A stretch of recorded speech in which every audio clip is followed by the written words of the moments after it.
Oi, Robson! Oi, tudo bom? Tudo bem?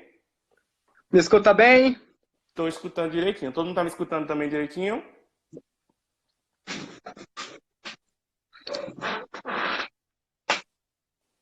Tô dando só um tempinho, um minutinho para dar Sim, o o pessoal ia horário, o entrando. pessoal ir entrando. Como você tá? Tô bem, graças a Deus, né? Quietinho, na quarentena, respeitando isso muito sério. Consigo ainda, né, ser privilegiado, porque eu acho que é questão de privilégio mesmo, a gente poder trabalhar em home office, eu conseguir de alguma forma, mas tô relativamente bem. E você? Tô bem também. Aqui a gente ainda consegue ter uma folgazinha para sair e trabalhar na escola, mas também É, tomando todos os cuidados necessários, né? Para que essa situação passe logo. Na verdade, a gente sabe que quando passar, nós precisaremos continuar tomando certos cuidados. Pois é, aqui em São Paulo a coisa está bem complicada, né? O regime de reclusão tá mais sério, né? Por conta do volume, né? A quantidade de pessoas que vivem aqui, né? É bem complexa a situação. Vou concordar aí com a Solais. Você quieto é algo incrível. Então deu o nosso horário para a gente não perder A nenhum. Laís, essa Ah, é Laís. maravilhosa. É Laís. De errado. Vou começar a nossa conversa, porque já são 7 horas, o horário que a gente tinha marcado. E nas últimas lives o tempo passou tão rápido que a gente nem percebeu e quase não deu tempo da gente conversar tudo que a gente queria. E eu tenho certeza que hoje também você traz um conteúdo super bacana, super interessante pra gente. E eu não quero perder nenhum minuto dessa conversa. Eu vou começar apresentando, para quem não viu, né, o bannerzinho de divulgação. Robson é coordenador da metodologia OPE. Foi através da metodologia OPE que eu conheci Robson, né? Atendendo aqui a gente na escola. A gente utiliza essa metodologia há 3 anos e foi a metodologia que fez com que a gente mudasse um pouco o olhar com relação à educação socioemocional, à atitude empreendedora. Então, acho que o nosso papo hoje vai ser bem bacana, né, Robson? E aí eu gostaria de Muito. começar. Eu sei que para a gente construir a atitude empreendedora, a gente depende bastante das habilidades socioemocionais, né? Mas eu gostaria de começar com uma pergunta que é bem pessoal mesmo, porque você mudou a minha concepção de pensar o empreendedorismo, né? A concepção que eu tinha de empreendedorismo era uma, até o momento que você veio fazer a primeira supervisão aqui com a gente, você mudou, você colocou um novo conceito de empreendedorismo que eu acho interessante a gente começar falando sobre esse conceito de o que é empreender, né? Como é que a gente enxerga o empreender, por que é que a gente espera dos nossos alunos nesse sentido. Eu gostaria de ouvir nesse sentido a mesma coisa que você falou para a gente lá na escola. Pode deixar. Bom, primeiro agradecer o convite, né? É um prazer imenso participar desses momentos, né? De construção. E sim, o que eu comentei, o que eu comento sempre, é o conceito real da palavra empreendedorismo, que vem de empreender, que é empreender a vida, tomar a vida nas mãos, né? Léo Freiman fala muito disso também. O quanto que não a mídia, no geral, o mercado toma posse de muitos conceitos para apenas mercantilizar a situação, né? Então, o empreendedor ficou entendido apenas como alguém que abre uma empresa. E o que eu sempre falo, quem abre uma empresa pode ser um empreendedor ou pode ser um portador de CNPJ, que são coisas distintas. Não necessariamente ser empreendedor significa abrir uma empresa. Eu posso ser empreendedor de mim mesmo, nas minhas atitudes, diariamente, nas minhas relações, sendo filho, esposo, amigo, professor. Como que eu posso ser um professor empreendedor ou um professor na média? Que é o que de repente a gente encontra. Eu faço sempre essa comparação sobre atendimento. Cita aí como que você acha, Felipe, o que é um dentista empreendedor? Um dentista empreendedor. Olha que eu tive empreendedorismo na faculdade e saí muito perdido com relação a isso. Mas hoje eu percebo que é aquele que vai fazer a diferença dentro da sua profissão, que vai pensar diferente, vai se comportar diferente e vai buscar espaços que ainda talvez não existam ou que estejam vazios para serem preenchidos. né? Pois é, um exemplo de empreendedorismo nesse sentido, normalmente as pessoas falam, abriu o consultório. Não, gente, abrir o consultório é o mínimo que ele vai precisar fazer, né? Quando ele vai ser um dentista empreendedor, ele vai olhar e vai falar, o que que eu posso ser ou fazer de diferença? Né? Tem gente que fala assim, colocar uma telinha do Netflix para eu me entreter, ou colocar um fone de ouvido para eu não ouvir o barulhinho. Que atitudes empreendedoras, por isso que é o tema, né, que você buscou aí pra gente, que é a atitude que eu tenho diante desses desafios. São as atitudes empreendedoras na vida. Então, o empreendedorismo está muito mais ligado a diversas atividades, atitudes que eu tenha na vida do que outra coisa. Por isso que a gente chama agora o material, inclusive, de atitude empreendedora, né? Projeto de vida e atitude empreendedora. Como que eu ajo de forma empreendedora? E conhecer o OPE fez com que eu virasse uma chave muito importante, né? Principalmente nos espaços onde eu ando como formador, trabalho bastante no ensino público, e aí a gente tinha uma queixa muito latente de questões, questões comportamentais, questões da organização da sala de aula mesmo, do interesse dos próprios alunos, e a gente não sabia como sinalizar isso para os professores. E o ato, o que você falou de empreender a si, de ser um empreendedor de si, né, mudou a minha visão. Como é que a gente faz com que esses alunos de escolas públicas, com realidades bem diferentes dos alunos das escolas particulares, possam ser empreendedores de si, se na maioria das vezes ninguém criou uma possibilidade para que eles construíssem perspectivas de vida, para que eles conhecessem a si mesmos, para que eles entendessem suas capacidades, de que forma eles superariam as adversidades que surgiriam no decorrer da vida. Então, eu acho que essa visão de empreendedorismo, né, é muito importante que a gente comece socializando ela para que as pessoas entendam, a partir do que a gente vai conversar hoje, por que essas habilidades socioemocionais são tão importantes para que no futuro esses meninos possam ser empreendedores de si, né, possam construir aquilo que a metodologia OPE coloca muito claro, que é o projeto de vida ético, sustentável e saudável. E eu falo bastante, Felipe, sobre a questão da bolha, né? Porque é muito fácil falar sobre empreender, em atitude empreendedora, quando a gente trata com o público de escola particular, né? E como que a gente busca esse tipo de olhar para o setor público, né? Que eles já pensam que parece que já tem uma massa que entra na mente, uma conversa que já é criada para que ele não progrida ou que ele não faça, né? Existe um sistema aí bem esquisito em relação a isso. E como que eu falo em empreendedorismo para esses jovens? Né? Primeiro, trabalhar a questão da autoestima. Primeiro, observar e validar os seus talentos. Né? Uma coisa importante na sala de aula, que é a atitude do empreendedor, do professor empreendedor que espera-se, é, primeiro, parar de olhar para a situação problema, mas pensar nessa resolução e trazer à luz o que eu tenho de potencial, o que eu tenho de características positivas. Quantas vezes, também dando aula para a escola pública, para o Estado, a gente, sei lá, no meio de uma atividade, você elogiava uma situação para o aluno ficava com cara de, oi, é mesmo?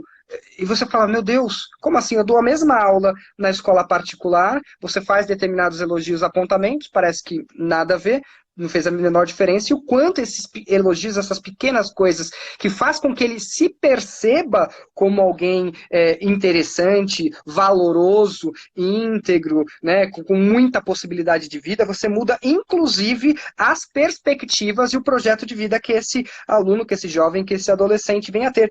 Por pouquíssimas palavras, palavra de validação, que às vezes ele não encontra em casa, às vezes ele não encontra entre os amigos, e ele não encontra dele mesmo. Então a percepção, a visão de mundo que primeiro passa, lógico, pelo seu filtro pessoal, primeiro passa pelo meu filtro de como eu vejo o mundo, através das sensações, das percepções, dos estímulos sensoriais e práticos, vivenciais, e também, a partir daí, eu começo a enxergar esse mundo com um brilho nos olhos, com potencial, com um projeto de vida ou não.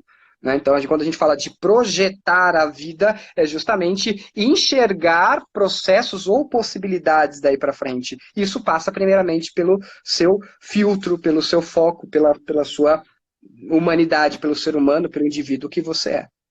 E esse deveria ser o papel principal da educação, né? Quando a gente vê todos os estudos que a gente tem, os mais recentes, de fazer com que o sujeito descubra suas paixões e saiba de que forma vai participar e colaborar com a construção da sociedade mais justa, e para isso ele precisa construir o seu projeto de vida, e é impossível que ele construa o seu projeto de vida se ele não desenvolver essas competências socioemocionais e essa capacidade de se conhecer. Só que a gente tem uma dificuldade muito grande. Eu percebo, rodando as escolas, né, que os professores hoje tendem a simplificar, principalmente a questão da indisciplina, né? Quando muito dessa indisciplina vem justamente da ausência dessas competências socioemocionais sendo desenvolvidas na escola. Mas a gente também precisa aliviar um pouco o lado do professor, entender que o próprio professor não foi formado dentro dessa perspectiva, né? Não teve essas habilidades desenvolvidas de forma intencional. Na verdade, foram habilidades que foram desenvolvidas intuitivamente, né? E por isso tem essa dificuldade de tratar dessas questões com seus alunos.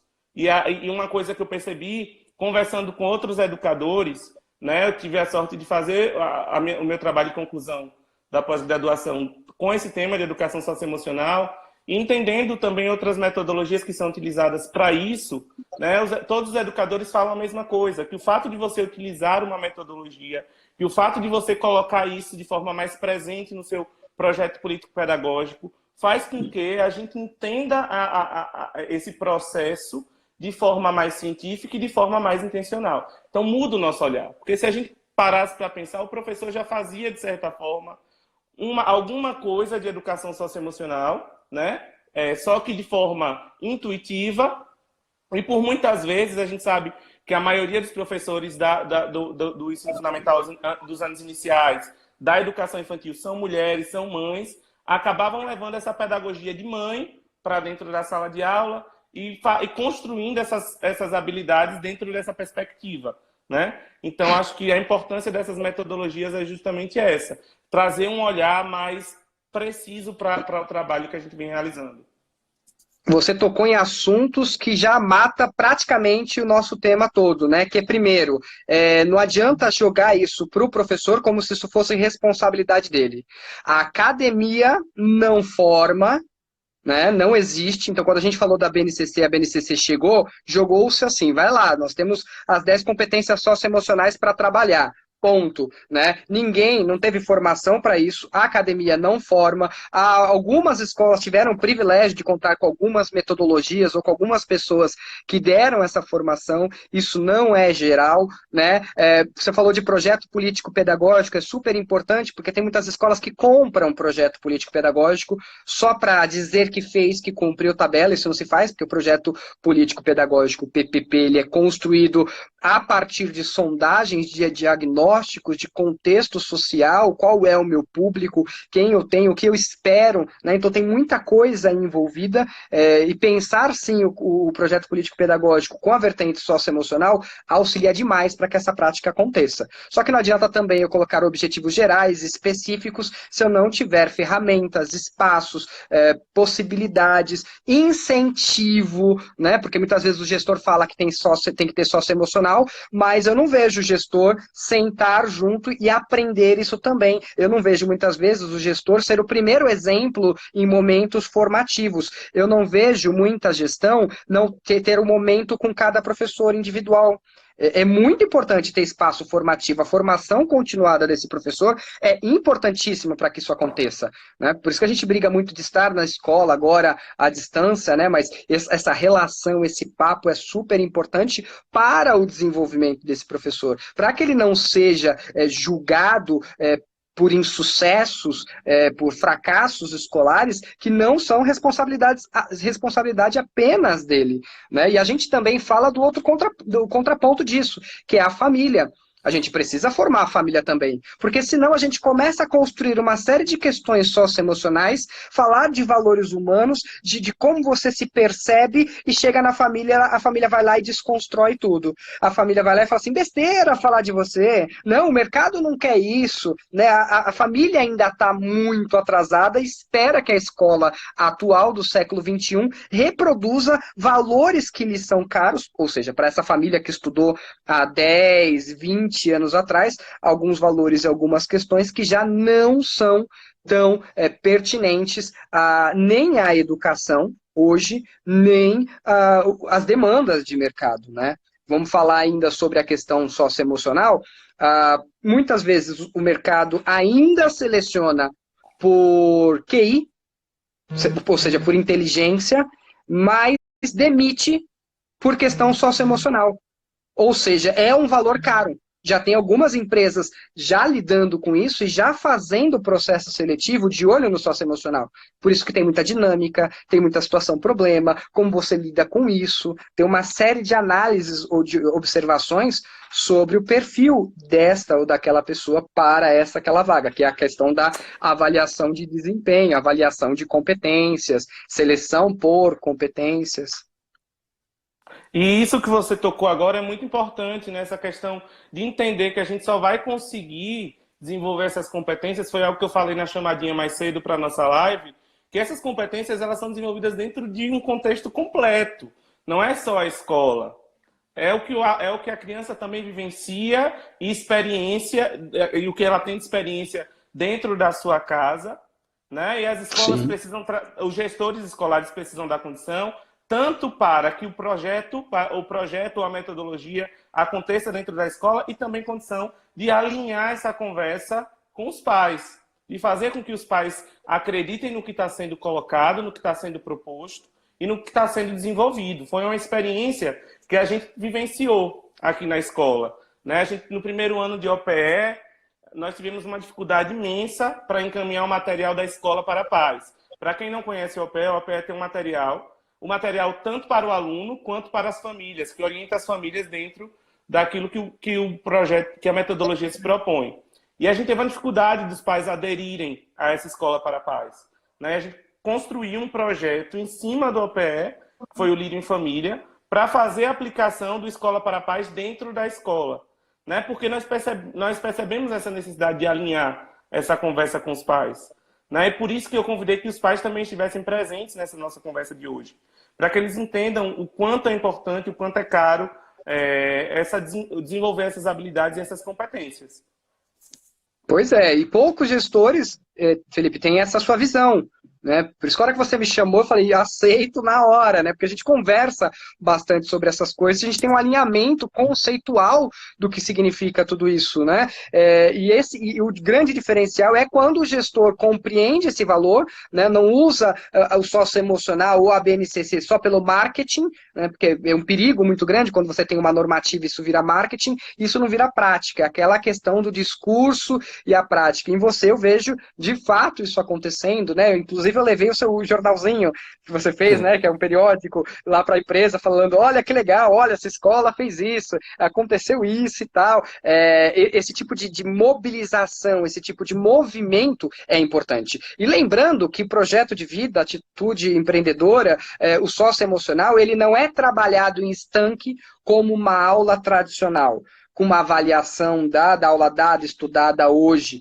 Muito pelo contrário, ela é vivencial, ela é processual, experiencia, você muda a dinâmica da sala de aula, você transfere o discurso para o aluno, ou seja, o protagonismo para o aluno é quem conduz a aula, quais serão os discursos, o professor, ele passa por um papel de mediador, ele vai mediar as conversas, as discussões, os temas, sem ter verdade absoluta ou certo e errado, porque esses conceitos são líquidos, né? Bauman fala muito sobre a verdade líquida, então trabalhar com uma verdade absoluta é contraponto total do que se entende sobre socioemocional, né? E aí a gente esbarra com essa atitude empreendedora e o socioemocional com a outra parte do tema, que é como ter tudo isso em momento de crise. E aí eu te digo, Felipe, nunca foi tão importante o socioemocional. Nunca foi tão importante se perceber, olhar para si, olhar para sua ansiedade, para sua frustração, para o seu desespero, para o que está acontecendo no mundo lá fora, e ter a inteligência emocional de lidar com isso. Porque o óbvio, o prático é todo mundo entrar no desespero completo e absoluto, né, e surtar com isso. Não estou relativizando a situação é grave, é um problema muito sério, sim, não é isso. Eu estou dizendo que é como eu filtro isso. E eu venho conversando com muitos professores. Na verdade, eu acho que eu estou trabalhando muito mais ativamente, intensamente agora, em home office, em atendimento às escolas, do que quando a gente fazia esse tour pelo Brasil, pelas escolas, país afora. Uma coisa que eu falo que é muito importante é como eu vejo esses pontos. É tudo muito negativo? É. Se eu só me prender à negatividade, aí eu vou surtar de vez. Aí eu vou enlouquecer. O que eu começo a pensar? Como eu treino a minha inteligência emocional para enfrentar isso de uma forma melhor? Não vou falar uma forma boa, porque vai ser bem complexo. O que eu começo a pensar? No que é positivo. A psicologia positiva fala disso também. Então eu penso, poxa vida, eu estou dormindo em casa, na minha cama todos os dias. Estou olhando para ela. Na minha cama todos os dias. Que eu durmo em hotéis, em diversas cidades, viajo o ano inteiro. Olha que legal, estou dormindo em casa. O meu plantão, pode dizer, o meu horário de trabalho, hora que chega o término do meu horário de trabalho, eu olho para minha cama e faço assim, ó. Não tenho condução, não preciso ir para casa, não pego trânsito, nada. Então isso é muito positivo, né? Eu estou conseguindo atender várias escolas simultaneamente, participar de um monte de projetos. Se eu for pensar só no que é ruim, que eu não estou com contato pessoal, que eu não posso sair de... Aí eu vou surtar. Aí eu vou depor contra mim. Isso não é inteligente, porque eu vou me incentivar a querer sair ou inventar uma hipótese para que eu vá para a rua. Isso não é inteligente. Isso não é importante, não é bom para a gente nesse momento. Então, uma coisa da inteligência emocional é como eu modelo essa minha mente. Se eu tenho um pensamento, né? A gente fala do mindset, a gente tem falado muito sobre o mindset de crescimento, que é o que vai me fazer crescer, evoluir, ficar bem, ou o mindset fixo, que é aquele reativo, que vai trabalhar só em cima do problema, não em cima das possibilidades de solução ou de orientação científica, que é o que a gente está vivendo agora.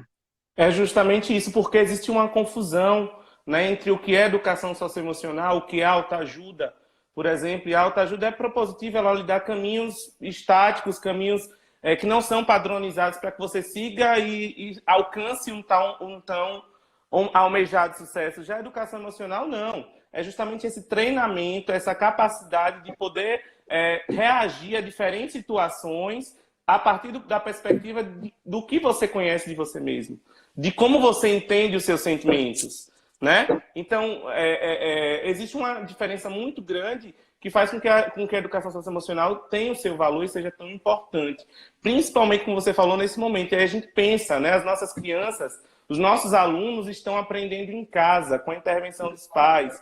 A gente sabe que é um momento de estresse, né? Um momento onde as pessoas estão tensas, onde as pessoas estão preocupadas. Isso pode, sim, influenciar na formação da criança. Então, os pais precisam estar atentos, né, a como se comportam, a como fazem as intervenções. Não as intervenções de ensino, mas as intervenções ali no calor da coisa mesmo com as crianças em casa, coisa que eles nunca vivenciaram, né, porque sempre dividiam tempo com a escola. Então, como você falou, é muito importante essas habilidades nesse momento. Sem sombra de dúvidas. E aí, falando nisso, você está falando da família, né? Eu também. Por exemplo, a família acha que eu estou trabalhando aqui, que eu estou o tempo todo à disposição para sair, para ir comprar. Eu falei, não, gente, tem horário, né? Então, como eu dialogo? Eu posso ficar bravo, você não está entendendo que não sei o que. Eu posso. Eu preciso reagir assim? Eu preciso agir pela brutalidade? Custa-me repetir várias vezes como funciona a minha dinâmica de trabalho, para que as pessoas entendam quais artifícios a gente coloca para não dar problema. A minha afilhada teve uma ideia incrível. Tem uma campanhazinha que ela toca e se eu responder vem, ela pode chegar. Se eu não responder a campanhazinha, significa que eu estou, por exemplo, numa live ou numa vídeo com alguém. Essas pequenas negociações em família é importante para que todo mundo entenda. Isso para quem entende. Mas, por exemplo, eu estava fazendo uma live para uma escola, uma live não, uma videoconferência para uma escola de Lauro de Freitas, lá pertinho de Salvador. E aí a criança estava alucinada, querendo falar, gritar e tal, e a mãe assim, eu falei, assuma a sua casa, assuma a sua família, sua filha, porque você não está no seu escritório e alguém está intervindo. Não. O trabalho veio intervir à sua casa. Pega ela. Aí ela veio, olhou, viu o que estava acontecendo, eu conversei, brinquei um pouco com a criança viu que é uma chatice de adulto que não estava interessante para ela, e ela foi fazer outra coisa, ela só precisava se sentir importante para a mãe naquele momento. E não atrapalhou de forma alguma e não vai atrapalhar. Então, antes de mais nada, para o seu equilíbrio emocional, para a saúde emocional sua e da sua família, assuma sua família, assuma a sua casa como ela é. Ah, estão quebrando aí fora? Estão quebrando aí fora. Não fica nervosa. Ué, estão quebrando, continua, gente. Estão quebrando aí, estão arrumando, e aí vamos continuar, porque na minha casa é assim, não é no meu escritório. Importante, você assumir para você mesmo. Outra coisa, arrumar um espaço adequado. Esse aqui é meu quarto. Eu virei meu quarto para esse momento. Né? Eu tenho uma mesa L e aqui é uma parede.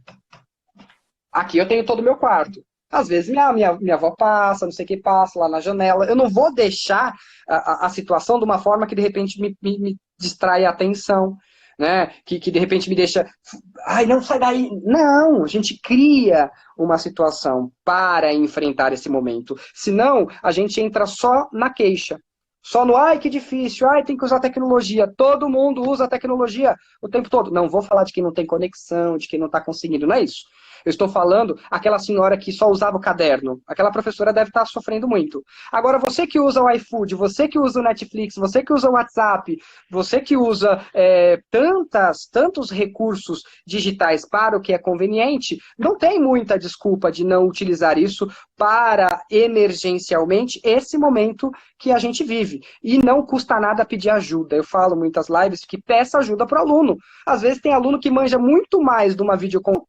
Deixa que ele seja, usar essa competência, essa habilidade que esse aluno tem, e ele vai ser o anfitrião dessa reunião. E olha lá, você vai dar autonomia para esse aluno conduzir essa aula, né? O pai e mãe não precisa ficar nervoso porque não sabe essa lição que o professor sabe melhor. Né? Porque rola essa questão também, né, Felipe? Do pai achar que eu vou mostrar pro meu filho que eu não sei, que ego. Não, você não é obrigado Não a saber só isso. do pai, não só do pai, mas como dos educadores também, né?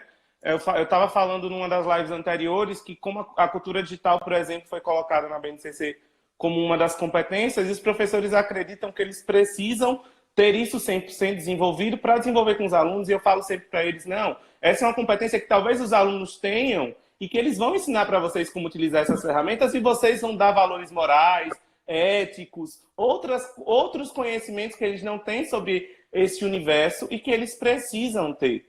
Né? Você estava falando de uma coisa muito importante aí sobre a questão de retrair o uso das tecnologias, de reclamar do uso das tecnologias. Isso tem muito a ver com a atitude empreendedora, porque empreender nesse momento é você justamente querer sair da sua zona de conforto, não porque você está precisando, Obrigação. mas é porque é necessário, o único meio que a gente tem, né? Então, as pessoas já têm contato sim, com a tecnologia, talvez precisam aprender mais algumas coisas. Então, vamos se dispor a aprender e não se colocar num lugar de reclamação, num lugar de eu não consigo, num lugar de eu não posso, porque se a gente fizer isso, a gente não vai, né, evoluir, né, como ser humano, como sujeito. E eu lembro de uma fala de uma professora, que eu estava planejando com ela essa semana, e é muito pertinente com o que você falou, né, sobre os pais estarem em casa com os filhos, utilizando tecnologia. A gente precisa falar para esses pais que eles precisam ser parceiros da escola nesse momento, porque se eles fazem uma reclamação, se eles fazem uma queixa na frente da própria... Opa, o celular caiu. Se eles fazem uma reclamação, uma queixa na frente da própria criança, que motivação a criança vai ter para fazer aquela atividade, para assistir aquela aula que está sendo encaminhada pela escola? Né? A criança ela tem o adulto como um modelo, né? Ela aprende com o adulto. A gente sabe disso a partir de estudos, tem os estudos já com base nos neurônios espelho, né? Então, o pai e a mãe precisam ter muito cuidado nesse momento que estão com as crianças em casa, né? Por um tempo maior, sem esse apoio mais presente da escola. E isso vai além, viu? Porque, com certeza, isso que a escola está sofrendo, em outras situações, outras áreas da sociedade também sofrem, né? Porque quando você entra nessa situação de desespero e de terceirizar essa responsabilidade, essa possibilidade, dói. Dói, mas dói para todo mundo, não é só para a família. Para o professor também, eu acho que o professor não adoraria estar na escola. Acho que a escola, o prédio, a instituição não gostaria que tudo tivesse. Então é uma coisa que todo mundo está passando junto. E como juntos vamos nos ajudar? Pai e mãe têm que entender que ela não tem responsabilidade de saber tudo mesmo, não. Tem outras formas. Então vamos trabalhar a autonomia do aluno? Ou não entendeu essa coisa, vai ter que ter uma réplica. A comunicação, a teoria da comunicação não fala de tese e antítese para chegar numa síntese, não fala de emissor e receptor e que eu preciso de um feedback para garantir que essa comunicação aconteça. Se não estamos entendendo, vamos retomar o processo. Né? Vamos falar com o professor de novo, porque não é só delegado, né? Essa fluência tem que existir. Primeira coisa, a gente tem que mudar a noção de educação. Não são 50 minutos de aula, videoaula. Né? Você pode ter uma aula simultânea e tal, para tirar dúvidas, mas você tem menos tempo de exposição, de fala, e mais tempo de vivência, troca de prática. Então, um fórum, um diálogo é super importante para esse momento. O quanto tem réplica, tréplica, tem diálogo, ou só tá tarefa dada e tarefa estudada hoje? Não dá. O modelo clássico de educação, ele precisa ser revisto nesse momento e, quem sabe, daí para frente para sempre. Né? Nós não estamos no modelo tradicional, normal de aula. Nós estamos vivendo um momento de exceção. Não é uma EAD. Eu tenho visto muitas pessoas falando sobre isso, acho bem legal. Não é uma educação à distância. É uma educação, uma aula remota. Você está deslocado de uma situação tradicional. Então, o modelo, a forma de aprendizagem é diferente. Não necessariamente serão novos conteúdos, mas será a manutenção daquilo que eu já obtive, do que já trabalhei, para eu não perder, reafirmar, exercitar, dialogar. Por que não dar espaço dessa aula para falar de como você está, para fazer com que os alunos estejam numa videoconferência, eles se conversem? Eu tenho dado muita ajuda para as escolas de como utilizar diversas ferramentas. Ah, mas tem gente que não acessa. Tudo bem. Essa pessoa que não acessa, a gente arranja um plano de ação para ela. Nós não podemos abafar ótimas ideias, ótimas possibilidades por algumas questões. Então a gente cria uma série de outras possibilidades. Olha que legal. A gente fala tanto de olhar individual ao aluno, que ótima possibilidade de fazer esse olhar individual, olhar esse aluno como indivíduo, inclusive com a sua dificuldade, com o seu contexto social, se acessa, se não acessa. Ué, a gente não faz isso com diversos alunos na sala de aula ou eu ignoro? Ou como eu estou na sala de aula, eu vou passando batido, né? Complexo. Tem uma colocação aqui de um colega que eu acho super válido o que ele falou, mas a gente precisa também nem relevar. A gente precisa considerar que existem condições. A gente está falando dentro de uma condição favorável. A gente sabe. Não, nós estamos falando da nossa bolha. É da nossa bolha. A gente sabe que existem dificuldades em outros lugares, em outros ambientes, e que tudo isso que a gente está falando aconteça, né? Por exemplo, como a gente falou lá no início da live, como falar de educação socioemocional em ambientes de vulnerabilidade é complexo e totalmente diferente daquilo que a gente está propondo aqui. Desconhecendo a realidade social. Não, com certeza, eu estou vendo os comentários aí também. Nós estamos, é óbvio, Felipe, que nós estamos falando para uma determinada bolha, isso é indiscutível, né? O nosso público maior, assim, é esse. Eu sempre começo falando, no começo da live eu falei, olha, nós estamos falando para esse público que é uma bolha X, né? Eu comecei o discurso dizendo que nós somos privilegiados. E mesmo com o privilégio, ainda estamos com algumas ressacas aí de como lidar e trabalhar com esse tipo de coisa. Quiçá, né, quem de repente está numa outra situação, menos abastada ou menos favorecida. Isso é indiscutível. Né? Aí é o que eu digo. Qual o papel do gestor? Aí a gestão precisa entrar muito forte de compreender esse lugar e como lidar com ele. Aí é o tema de uma outra live, né? Aí a gente pode combinar mais um encontro, Fê, de quais... Aí a gente pesquisa um pouco. Por exemplo, eu tenho escola pública, eu trabalho com uma professora que é de escola pública também. A gente vai começar a fazer uma live focada em discutir como atender às diferentes realidades. Aí eu falo de repente, não ser síncrono, ser assíncrono, ou seja, só por demanda. Então, existe possibilidade de trabalhar só por demanda? Existe. Aí você vai estudar o livro, hoje é a página 1, 2 e 3, como se fosse lição de casa. Qual é a forma de lidar com isso? Mas isso eu acho que é tema para uma outra, viu, Fê? Mas a gente entende, né, a aflição dele. Oh. É super justa, mas é importante a gente salientar que estamos falando realmente dentro de um universo que é muito particular, né? Um Muito universo particular. que infelizmente é um universo que não é da maioria dos Uhum, brasileiros, né? A gente sabe disso. sim. Vamos falar um pouquinho agora sobre as habilidades mesmo, né? As habilidades socioemocionais, aquelas que a gente pode estar ajudando os pais nesse momento a desenvolverem em casa. Vamos conversar um pouquinho sobre isso? Vamos começar com a maior de todas para esse momento, que eu estou sendo provocado a isso na marra, que é o Vamos. autoconhecimento. Autoconhecimento. Eu preciso me conhecer, eu preciso entender como eu lido com essas frustrações, né? Eu não falo que é para eu ter um controle emocional, mas uma gestão emocional é importante. O que que eu faço com isso? Eu vou olhar só o lado negativo da coisa, que foi o que eu falei no começo? Então eu vou olhar para mim, o que que eu sinto, por exemplo, tem dia que eu acordo, eu conversei com a Dani hoje, ela está aqui acompanhando a gente também. Eu falei, a gente percebe quando a gente acorda diferente. Quando a gente acorda, então você cria situações para lidar com aquilo. Eu sei que quando eu acordo diferente, eu fico mais propenso a dar resposta seca ou a ser mais brusco. Então, se eu já sei disso, eu preciso, isso é responsabilidade minha. Eu preciso dobrar o meu cuidado na fala. Isso é responsabilidade minha, né? Outra coisa, quem é você, professor? Eu sou o professor Robson, estou falando aqui embaixo.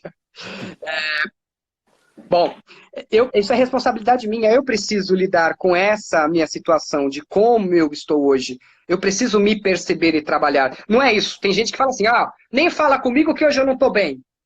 Oxe, o que é isso?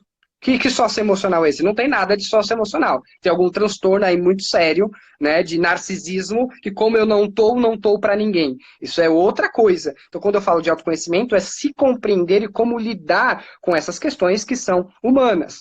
Outra importante aí, que está na modérrima, cultura digital. Quando a gente fala de cultura digital, a gente fala de vivenciar, experienciar, trazer isso ao seu favor. No meu celular eu tenho um Google Family, que eu vejo minha afilhada, quanto tempo ela fica na internet, se ela fez tal atividade, se ela estava tal aplicativo, quanto tempo ela ficou. Né? Ela cria situações de youtuber, que ela adora essa questão de falar, de canal, tudo isso é possibilidade de cultura digital. Quando eu uso cultura digital, eu falo para que isso faça parte da minha vivência, faça parte da minha realidade. E não é só como mero usuário. A tecnologia, o digital, ele não é só para usar. Eu poderia só usar o Instagram para ficar vendo fotinho, para dar like, para ver stories. Não, mas nós estamos fazendo uma live com uma construção. Isso é trazer o digital, a cultura E digital à tona. a própria BNCC no documento traz isso escrito, né? Que não é só usar, é usar, o produzir e também criticar. Então são três Criticar. perspectivas dessa cultura digital. Como por exemplo, alguém fez muito bem aqui. Essa pessoa que comentou, quem é mesmo? Que comentou embaixo, aqui o GCR Feitosa, né?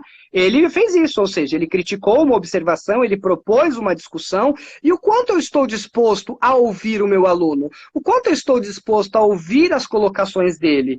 Né? Eu fico esperando muito uma sala de aula tradicional que me responda de uma forma que eu espero. Não, a sala de aula vai responder de diversas formas, assim como a live.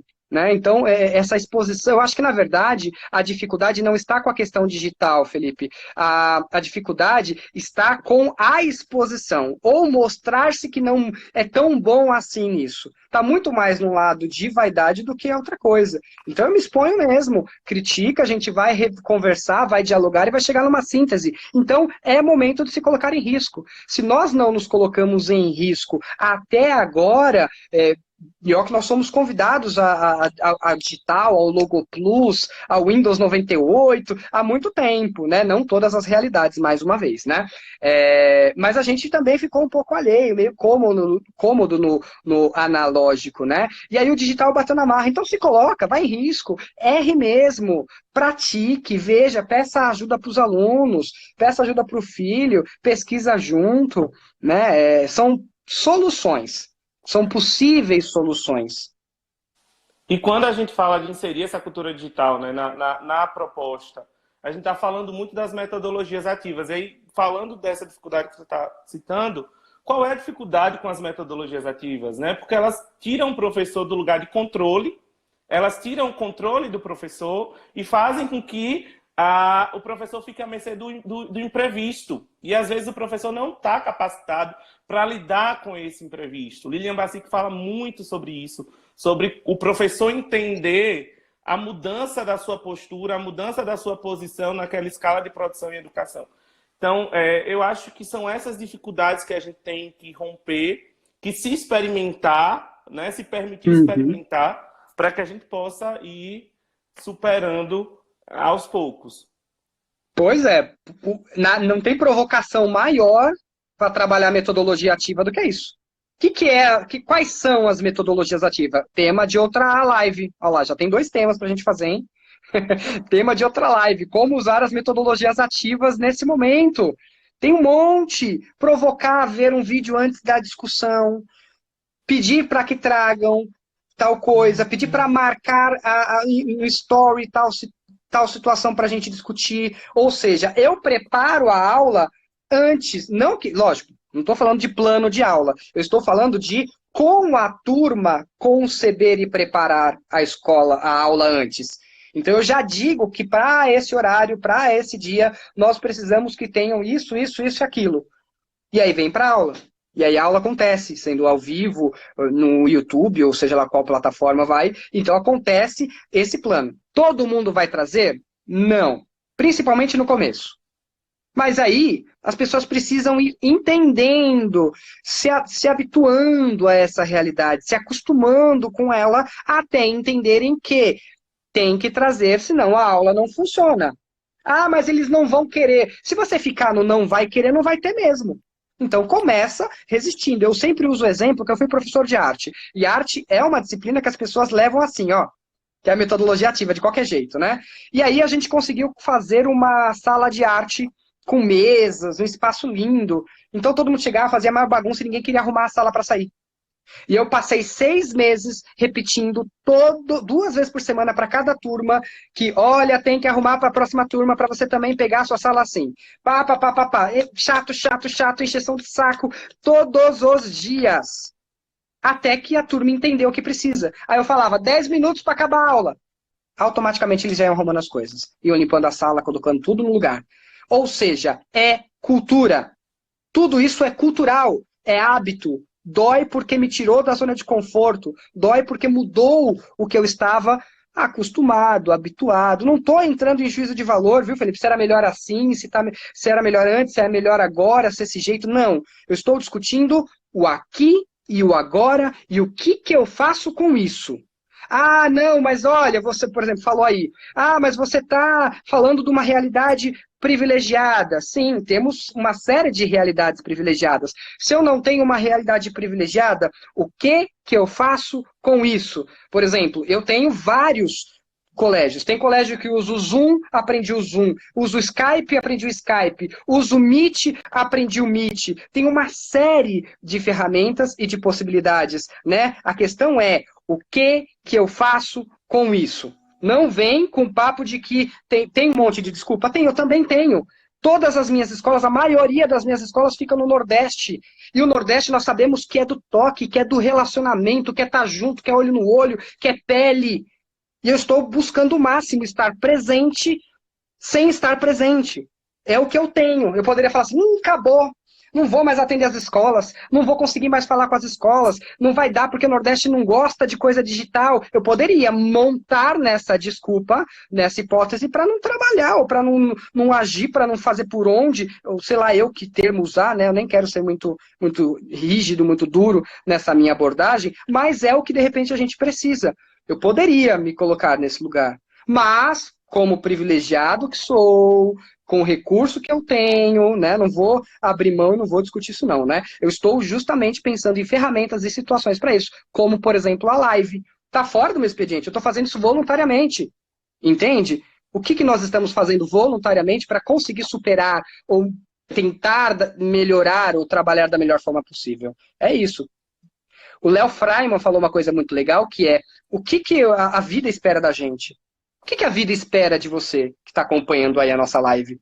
O que a vida, o que essas situações, o que o mundo está demandando, né? E você, espera o que de você diante dessa questão de inteligência emocional? Como você está se compreendendo, reagindo emocionalmente a tudo isso? Quais atitudes empreendedoras você tem tomado aí na sua vida? Tudo isso é importante, é um momento de reflexão mesmo, né? Que proveito eu tiro das diversas situações? Isso depende, lógico, muito de como minha mente funciona. Minha mindset fixo está surtando, morrendo, não conseguindo lidar. Mindset de crescimento vai trabalhar isso de forma empreendedora. E eu, lógico, Léo Freiman, não posso deixar de citar, né? Apud A. Freiman, né? Que ele fala muito do campo de concentração, que é o Viktor Frankl, que ele fala justamente do termo projeto de vida, que é o quanto eu tenho um projeto de vida, eu passo por, seja lá qual for a situação, porque eu penso no que vai ser depois disso. Né? Eu penso na vida depois disso, não só na morte. Né? Não que signifique que eu vou negar que tem muita gente morrendo. Tem muita gente morrendo. Eu não estou falando para entrar no mundo de Alice. Eu estou falando para entender a realidade e, apesar dela, como superar, como viver bem para si, para o outro e para o mundo. E Robson, agora você está falando de nós, né, adultos que somos os tutores, que estamos responsáveis por fazer com que essas crianças se desenvolvam, e a gente precisa ter esse cuidado com a gente, de entender as nossas emoções, de gerenciar as nossas emoções, porque a gente só vai conseguir fazer com que a criança module isso, com que a criança também pense sobre as suas emoções, se a gente conhecer as nossas emoções. Para que a gente ajude a criança a nomear, a entender em qual momento ela está sentindo cada coisa, né? Então, isso é muito importante, né? A gente se conhecer, a gente também se cuidar. A gente só vai conseguir ensinar, educar socioemocionalmente o outro se a gente se cuidar primeiro, né? Enquanto adultos que somos e somos os tutores dessas crianças. Olha, o Benegas citou aqui, o Eduardo Benegas, ele é o nosso superdiretor da base da FTD, né? Ele está falando das 10 competências e a gente está discutindo justamente isso aqui na live. Eu acho que vale mais discussões, viu, Felipe? Eu acho que daqui a gente ainda problematizou outras situações importantes a serem discutidas aqui, que é o que fazer, como trazer isso como à tona, como atitude, como também dividir isso com os alunos. Eu não digo dividir em dar tarefa para casa, dar demanda, não só dar demanda, mas como construir junto, como fazer um documento coletivo no Google Drive, como fazer uma apresentação de PowerPoint coletiva no Google Drive e aí apresentar isso com a contribuição de todo mundo. Lembro, sim, eu sei que eu estou falando para uma bolha, mas é a bolha que eu atendo diretamente. Aí, se a gente tiver demanda de outras, a gente pensa em outras situações. Sim, estamos falando para a nossa bolha, é importante assumir isso. E independente de estar numa bolha ou não, uma das coisas que a gente falou bastante aqui na live é sobre a gente se propor a encontrar soluções. A gente sabe que existem dificuldades, até mesmo dentro da bolha existem dificuldades, né? A gente precisa ter uma posição, um lugar ao invés de procurarmos a dificuldade, de ficarmos na dificuldade, procurarmos a solução. Eu trabalhei bastante com os professores de geografia aqui no município, né? Fiquei responsável pela formação deles durante um tempo, e logo quando eu cheguei, eles simplesmente não estavam trabalhando cartografia porque a escola não tinha mapa. Eu disse, gente, a escola não tem mapa, mas tem um notebook e tem um data show. Eu disse, qual é a desculpa, então, agora para trabalhar a cartografia? Vocês estavam tão atentos ao problema que vocês não viram a solução que estava do lado. A solução. Né? Eu tenho meninas que são minhas, tem meninas minhas que trabalham comigo aqui acompanhando, a gente fala muito disso na OPE. Ah, aconteceu um problema com uma escola, deu rolo, não chegou tal coisa lá, tá? Não chegou, já sabemos qual é o problema. O que vamos fazer com isso? Se eu ficar lá tentando achar quem não mandou, por que não foi, qual o processo... Tá, a gente vai pensar em realinhar processo depois de resolver o problema. Ficar na caça do problema é algo muito, muito complicado. E nesse momento, né, o momento que a gente está passando, que é um momento de problema, assim, um momento onde nós temos uma série de dificuldades, a gente precisa assumir essa posição propositiva de encontrar essas soluções, de saber que vamos encontrar dificuldades nessas soluções, não vão ser soluções fáceis, mas que a gente pode sim realizar, né? Que a gente pode sim fazer as coisas diferentes, mudar a nossa forma de ensinar. Estamos aprendendo no processo, é preciso também respeitar isso, saber que no processo nós estamos aprendendo, nós precisamos nos permitir falhar, né, também dentro desse processo, mas é importante que a gente se arrisque, que a gente meta a cara e que a gente vá realmente modificando ou se arriscando em coisas novas. É que a gente vem de uma educação, Felipe, que pauta o erro como um insucesso. Muito pelo contrário. É no erro que a gente consegue desenvolver um monte de outras possibilidades. Quando você percebe esse lugar do erro, a coisa tem outro reflexo, né? Falar aqui, olha, sobre a sair da zona de conforto, é isso mesmo, nós estamos provocados a sair da zona de conforto, como resolver essa crise da melhor forma possível, e quando eu falo de crise, eu não estou falando só da crise mundial, não, eu estou falando da minha crise interna, primeiro. Como eu resolvo a minha crise para ir eu resolvendo as coisas à minha volta, né? Olha lá, a turma aqui da Vive Metodologias Ativas realizou um seminário. Olha que legal, fizeram um seminário online, colaborativo, fazer uma live desse seminário com o grupo. Poxa vida, tem 1001 possibilidades. E são coisas, né, Robson, que a gente vinha chamando a atenção dos professores muito antes desse momento que nós estamos passando. Né? Por exemplo, com alguns professores eu chamava a atenção. Por que no lugar de fazer esse trabalho, que é um trabalho no papel, por que não vamos usar, por que a gente não usa as ferramentas digitais? Né? Por que o aluno não produz um vídeo? Por que o aluno não produz um panfleto digital? Por que tem que ser o panfleto impresso, né? Então, com certeza, olha aí. O que essa... Falaram aqui embaixo, olha que legal. Administração dessa demanda no momento de pandemia, de fato, desafio para todos os envolvidos.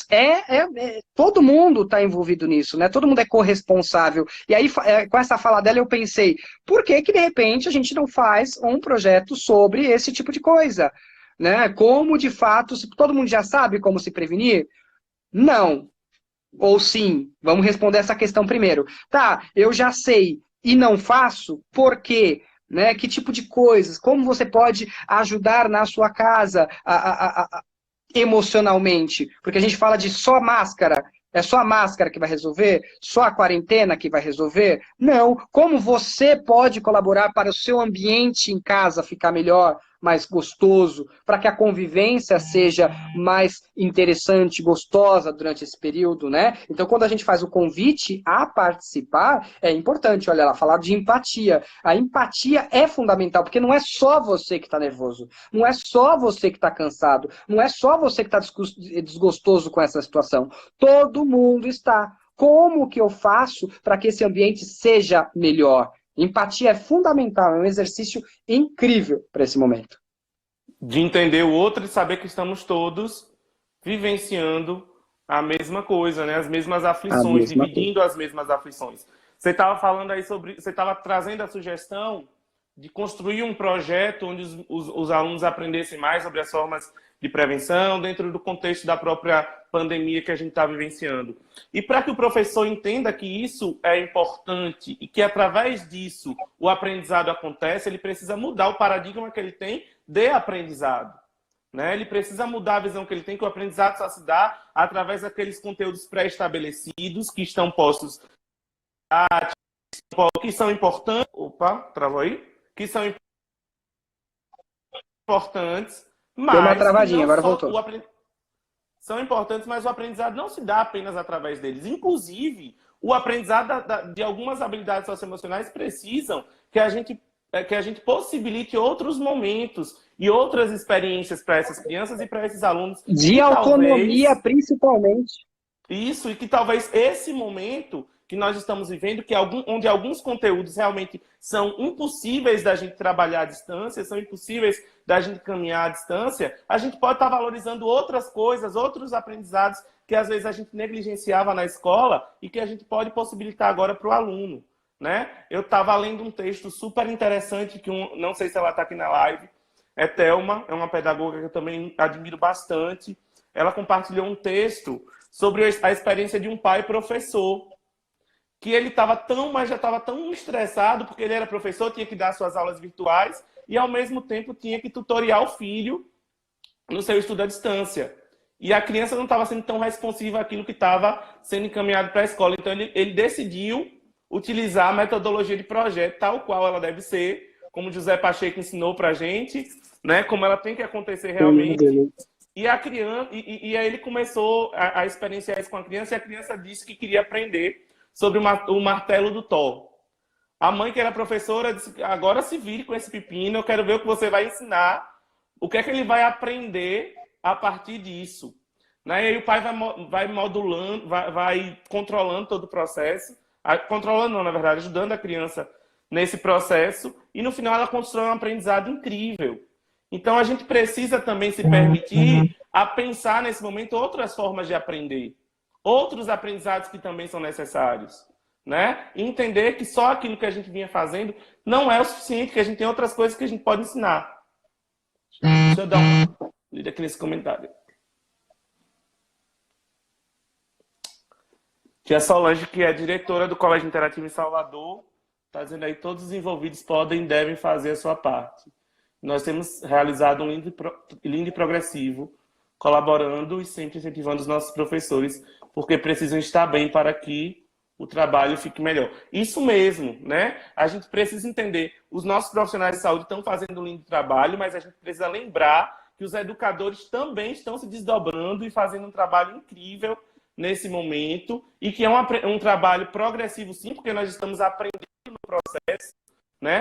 Nós estamos crescendo nesse processo, e que nós precisamos entender os nossos professores, dar condições para que eles também se sintam confortáveis, isso dentro do olhar de gestão. Né? A gente não pode assumir um papel de gestão que também não cuide dos nossos professores emocionalmente, que faça com que os nossos professores fiquem emocionalmente instáveis nesse momento. E entender que todos estamos na mesma situação. Tá travando bastante aí, hein? Nós temos... Tá travando? Nós temos agora 4 minutos para nos despedirmos desse encontro que foi maravilhoso. Eu gostaria de agradecer por você ter aceitado o convite. Né? Robson é um grande amigo que a gente teve a oportunidade de conhecer. O paulista mais baiano que eu conheço. Né? Eu desejando filho de São Paulo. É o sobrenome, Salvador, né? Robson Salvador. E eu gostaria de agradecer muito por você ter aceito o convite. Vou deixar o convite para quem assistiu essa live, para estarem comigo na próxima live, que vai ser sexta-feira. Sexta-feira eu vou fazer uma oficina virtual. Então, vou fazer justamente aquilo que eu faço nas minhas formações. Vou dar as dicas e como fazer para que as crianças desenvolvam os comportamentos leitores nesse momento. Então, eu espero por vocês na próxima live. Passo a palavra para Robson poder se despedir também. Também agradeço o convite, né? Sempre um prazer participar e compartilhar, discutir, vivenciar, né? Adoro fazer isso pessoalmente, presencialmente, e busco estar presente de outras formas, com os amigos, com os parceiros, com as escolas que estão com a gente aí nessa caminhada. Amanhã, às 18h30, eu tenho uma com tema similar, só que é com o pessoal lá de Porto Seguro. Também fica o convite aí para me seguir e acompanhar. E que eu trabalho com essa questão socioemocional, com o projeto de vida, atitude empreendedora, com a metodologia OPE, que é de orientação profissional, empregabilidade e empreendedorismo, e atenção a crianças, jovens, adolescentes e famílias sobre a educação socioemocional. E um pedido para todo mundo, né? Faça a diferença, né? Exercite sim a empatia, respire 1, 2, 3 vezes e entenda que sim, está todo mundo estressado. Se todo mundo for passar a dose de estresse,